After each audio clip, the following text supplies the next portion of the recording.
The expansion of British rule in India. In this lesson, we are going to discuss about the Anglo-Maratha Wars and subsidiary alliance and doctrine of lapse.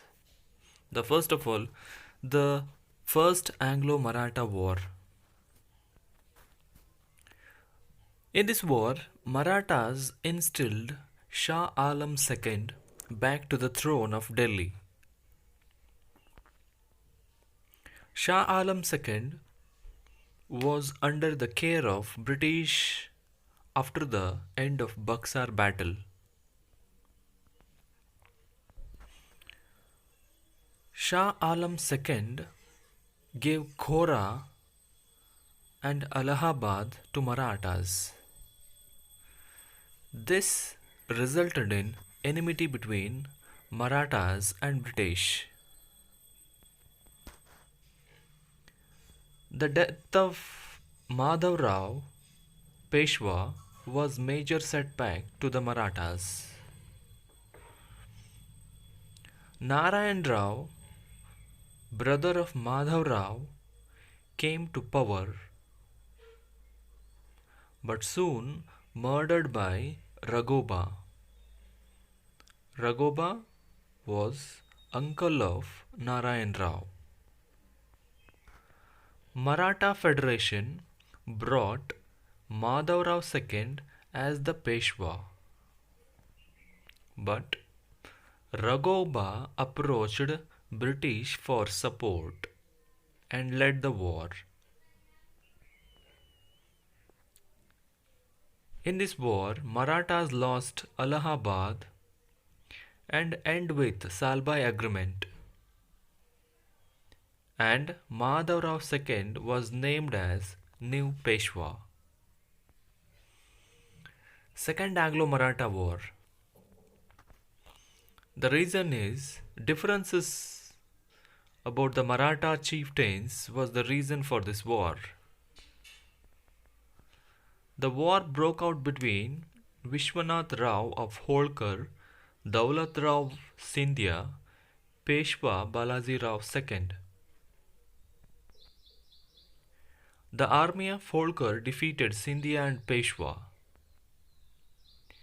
Peshwa took help of British. Consequently, Lord Wellesley entered in the Marathas' affairs, and Peshwa signed for subsidiary alliance. This war ended with Treaty of Basin. Lord Wellesley resigned from his post as he was criticized for policy followed, that is, waging wars. Third Anglo-Maratha War.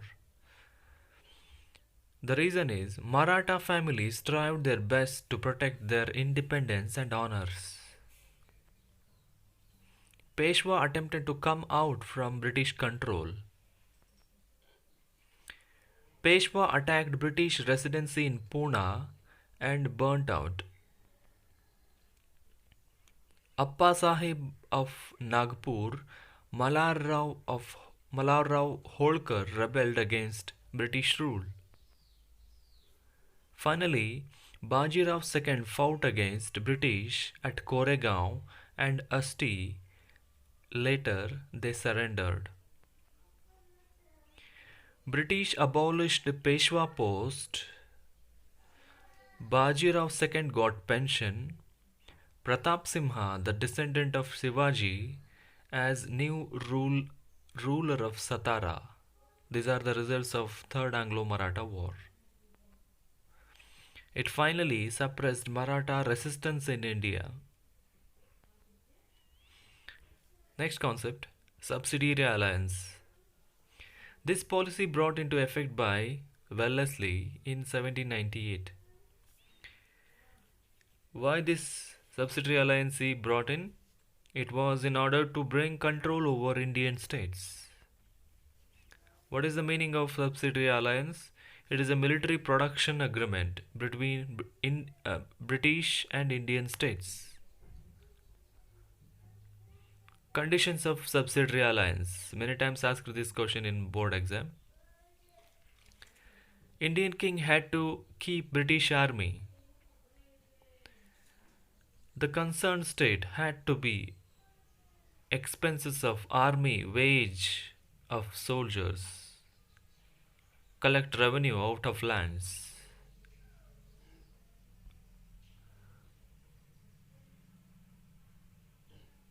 The king has to have British resident. The king could not appoint any other European in the court of the king. The permission of Governor General is mandatory for entering any agreement. Company would offer protection to the states. Hyderabad state was the first to enter this agreement. Later, Mysore, Tanjavur, Pune, and Gwalior signed for this.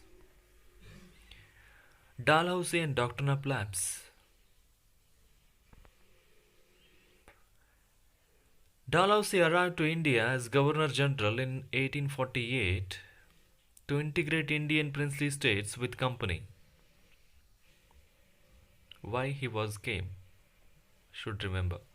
Adopted doctrine of lapse policy, Indian kings refused their right to throne. If any Indian ruler dies without children, their adopted children had no legal right over the throne.